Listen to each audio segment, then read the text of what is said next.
ಮೇಷರಾಶಿಯ ಬಂಧುಗಳೇ, ಕಾಲಚಕ್ರ ಯೂಟ್ಯೂಬ್ ಚಾನೆಲ್ಗೆ ನಿಮಗೆ ಆತ್ಮೀಯ ಸ್ವಾಗತ. ನಿಮ್ಮ ಜೀವನದಲ್ಲಿ ಈ ಯುಗಾದಿಯಿಂದ ಮುಂದಿನ 55 ದಿನಗಳವರೆಗೆ ಭವಿಷ್ಯದಲ್ಲಿ ಸಂಭವಿಸಬಹುದಾದ ಮುಖ್ಯವಾದ ವಿಷಯ ತಾವು ಈ ವಿಡಿಯೋದಲ್ಲಿ ತಿಳಿದುಕೊಳ್ಳಲಿದ್ದೀರಿ.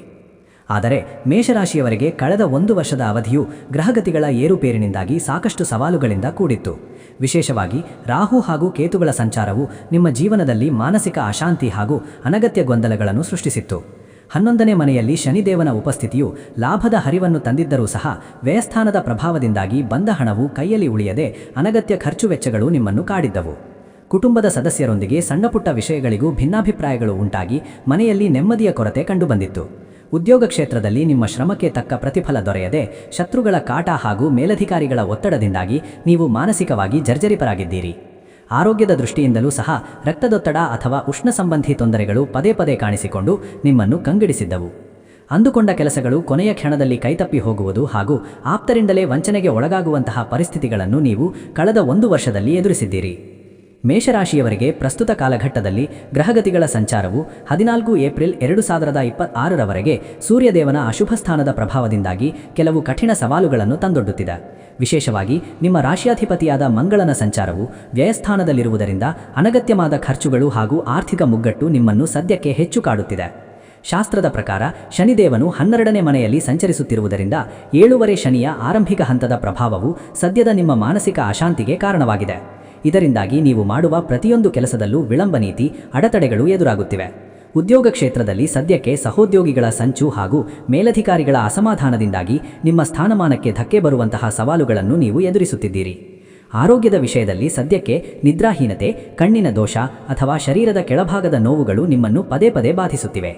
ಕುಟುಂಬದ ಜವಾಬ್ದಾರಿಗಳು ಹೆಚ್ಚಾಗಿ ನಿಮ್ಮ ವೈಯಕ್ತಿಕ ಜೀವನಕ್ಕೆ ಸಮಯ ನೀಡಲು ಸಾಧ್ಯವಾಗದೆ ಮಾನಸಿಕವಾಗಿ ಒತ್ತಡಕ್ಕೆ ಒಳಗಾಗುತ್ತಿದ್ದೀರಿ. ನಂಬಿದವರಿಂದಲೇ ಕೆಲಸಗಳು ವಿಫಲವಾಗುವುದು ಹಾಗೂ ದೂರ ಪ್ರಯಾಣದಲ್ಲಿ ತೊಂದರೆಗಳು ಕಾಣಿಸಿಕೊಳ್ಳುವ ಸಾಧ್ಯತೆಗಳು ಪ್ರಸ್ತುತ ಗೋಚಾರ ಫಲದಲ್ಲಿ ಎದ್ದು ಕಾಣುತ್ತಿವೆ. ಮೇಷರಾಶಿಯವರಿಗೆ ಈ ಯುಗಾದಿ ಹಬ್ಬದ ನಂತರದ 55 ದಿನಗಳ ಕಾಲಘಟ್ಟವು ಮಿಶ್ರ ಫಲಗಳಿಂದ ಕೂಡಿದ್ದು ಜೀವನದಲ್ಲಿ ಮಹತ್ವದ ಬದಲಾವಣೆಗಳನ್ನು ತರಲಿದೆ. ಶಾಸ್ತ್ರದ ಪ್ರಕಾರ ನಿಮ್ಮ ರಾಶಿಯಾಧಿಪತಿಯಾದ ಮಂಗಳನು ಲಾಭಸ್ಥಾನದಲ್ಲಿ ಸಂಚರಿಸುತ್ತಿರುವುದರಿಂದ ಆರ್ಥಿಕವಾಗಿ ಹಳೆಯ ಬಾಕಿ ವಸೂಲಿಯಾಗುವ ಸಾಧ್ಯತೆಗಳು ಹೆಚ್ಚಿವೆ. ಭೂಮಿ ಅಥವಾ ಆಸ್ತಿ ಖರೀದಿಗೆ ಸಂಬಂಧಿಸಿದಂತೆ ಇದ್ದ ಅಡೆತಡೆಗಳು ನಿವಾರಣೆಯಾಗಿ ಹೊಸ ಹೂಡಿಕೆಗೆ ಈ ಸಮಯವು ಅತ್ಯಂತ ಪ್ರಶಸ್ತವಾಗಿದೆ. ಉದ್ಯೋಗ ಕ್ಷೇತ್ರದಲ್ಲಿ ನಿಮ್ಮ ಕಾರ್ಯಕ್ಷಮತೆಗೆ ಮೆಚ್ಚುಗೆ ವ್ಯಕ್ತವಾಗಿ ಹೊಸ ಜವಾಬ್ದಾರಿಗಳು ಅಥವಾ ಅಧಿಕಾರ ಪ್ರಾಪ್ತಿಯಾಗುವ ಶುಭಯೋಗಗಳು ಗೋಚರಿಸುತ್ತಿವೆ. ಕೌಟುಂಬಿಕವಾಗಿ ಸಂತಾನ ಅಪೇಕ್ಷಿತರಿಗೆ ಶುಭವಾರ್ತೆ ಕೇಳಿಬರುವ ಸಾಧ್ಯತೆ ಇದ್ದು ಮನೆಯಲ್ಲಿ ಶುಭ ಸಮಾರಂಭಗಳು ಜರುಗುವ ವಾತಾವರಣ ನಿರ್ಮಾಣವಾಗಲಿದೆ. ಆದರೆ ಇದೇ 55 ದಿನಗಳ ಅವಧಿಯಲ್ಲಿ ಶನಿದೇವನ 12ನೇ ಮನೆಯ ಸಂಚಾರದಿಂದಾಗಿ ಕೆಲವು ಸವಾಲುಗಳನ್ನು ಎದುರಿಸಬೇಕಾಗುತ್ತದೆ. ಮುಖ್ಯವಾಗಿ ಆರೋಗ್ಯದ ವಿಷಯದಲ್ಲಿ ಉದರ ಸಂಬಂಧಿ ತೊಂದರೆಗಳು ಅಥವಾ ಕಾಲಿನ ನೋವು ನಿಮ್ಮನ್ನು ಕಾಡಬಹುದು. ಆದ್ದರಿಂದ ಆಹಾರ ವಿಹಾರಗಳಲ್ಲಿ ಎಚ್ಚರಿಕೆ ಅಗತ್ಯ. ಅನಗತ್ಯ ಪ್ರಯಾಣಗಳಿಂದಾಗಿ ಶಾರೀರಿಕ ಆಯಾಸ ಹಾಗೂ ಹಣದ ವ್ಯಯವಾಗುವ ಸಂಭವವಿದ್ದು ಅತಿಯಾದ ಆತ್ಮವಿಶ್ವಾಸದಿಂದ ತೆಗೆದುಕೊಳ್ಳುವ ನಿರ್ಧಾರಗಳು ನಷ್ಟಕ್ಕೆ ಕಾರಣವಾಗಬಹುದು. ಶತ್ರುಗಳ ಸಂಚು ಒಳಗಿಂದಲೇ ನಡೆಯುತ್ತಿರುವುದರಿಂದ ಗುಪ್ತ ವಿಷಯಗಳನ್ನು ಯಾರೊಂದಿಗೂ ಹಂಚಿಕೊಳ್ಳದಿರುವುದು ಉತ್ತಮ. ದಾಂಪತ್ಯದಲ್ಲಿ ಸಣ್ಣಪುಟ್ಟ ಭಿನ್ನಾಭಿಪ್ರಾಯಗಳು ಮೂಡಿ ಮಾನಸಿಕ ಒತ್ತಡ ಹೆಚ್ಚಾಗುವ ಸಾಧ್ಯತೆ ಇದೆ. ಆದ್ದರಿಂದ ಸಂಯಮದಿಂದ ವರ್ತಿಸುವುದು ಬಹಳ ಮುಖ್ಯ. ಒಟ್ಟಾರೆಯಾಗಿ ಈ 55 ದಿನಗಳು ನಿಮಗೆ ಆರ್ಥಿಕ ಅಭಿವೃದ್ಧಿಯನ್ನು ತಂದರೂ ಸಹ ಆರೋಗ್ಯ ಹಾಗೂ ಕೌಟುಂಬಿಕ ಶಾಂತಿಯ ವಿಷಯದಲ್ಲಿ ಹೆಚ್ಚಿನ ಜಾಗರೂಕತೆಯನ್ನು ಬೇಡುತ್ತವೆ. ಮೇಷರಾಶಿಯವರಿಗೆ 2026ರ ಯುಗಾದಿಯಿಂದ ಮುಂದಿನ 55 ದಿನಗಳವರೆಗೆ ಪಾಲಿಸಬೇಕಾದ 3 ಮುಖ್ಯ ಶಾಸ್ತ್ರಾಧಾರಿತ ಪರಿಹಾರಗಳು ಹಾಗೂ ಅವುಗಳ ಪ್ರಯೋಜನಗಳು ಇಲ್ಲಿವೆ. ಪರಿಹಾರ 1. ಶ್ರೀ ಸುಬ್ರಹ್ಮಣ್ಯ ಸ್ವಾಮಿ ಅಥವಾ ಮಂಗಳ ಗ್ರಹದ ಆರಾಧನೆ. ಕ್ರಮ: ಪ್ರತಿ ಮಂಗಳವಾರದಂದು ಸುಬ್ರಹ್ಮಣ್ಯ ಸ್ವಾಮಿ ದೇವಸ್ಥಾನಕ್ಕೆ ಭೇಟಿ ನೀಡಿ ಕೆಂಪು ಹೂವುಗಳಿಂದ ಅರ್ಚನೆ ಮಾಡಿಸಿ ಹಾಗೂ ಸುಬ್ರಹ್ಮಣ್ಯ ಅಷ್ಟಕವನ್ನು ಪಠಿಸಿ ಅಥವಾ ಕೇಳಿಸಿಕೊಳ್ಳಿ.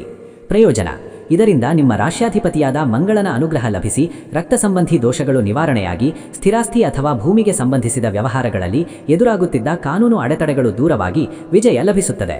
ಪರಿಹಾರ 2. ಶನೈಶ್ಚರ ದೇವರಿಗೆ ಎಳ್ಳೆಣ್ಣೆ ದೀಪ ಹಾಗೂ ನೀಲಿ ಹೂವಿನ ಸಮರ್ಪಣೆ. ಕ್ರಮ: ಪ್ರತಿ ಶನಿವಾರದಂದು ಸೂರ್ಯಾಸ್ತದ ನಂತರ ಶನಿ ದೇವಸ್ಥಾನದಲ್ಲಿ ಎಳ್ಳೆಣ್ಣೆಯ ದೀಪವನ್ನು ಹಚ್ಚಿ ಹಾಗೂ ಕಪ್ಪು ಎಳ್ಳನ್ನು ಒಳಗೊಂಡ ಪೊಟ್ಟಣವನ್ನು ದೀಪದ ಹತ್ತಿರ ಇರಿಸಿ ಪ್ರಾರ್ಥನೆ ಮಾಡಿ. ಈ ಸೇವೆಯಿಂದ 12ನೇ ಮನೆಯ ಶನಿ ಸಂಚಾರದಿಂದಾಗಿ ಉಂಟಾಗುವ 7ನೇ ಶನಿಯ ಆರಂಭಿಕ ಕಠಿಣ ಪ್ರಭಾವಗಳು ತಗ್ಗುತ್ತವೆ ಹಾಗೂ ಅನಗತ್ಯವಾದ ಖರ್ಚು ವೆಚ್ಚಗಳಿಗೆ ಕಡಿವಾಣ ಬಿದ್ದು ಆರ್ಥಿಕ ಶಿಸ್ತು ನಿಮ್ಮದಾಗುತ್ತದೆ. ಪರಿಹಾರ 3.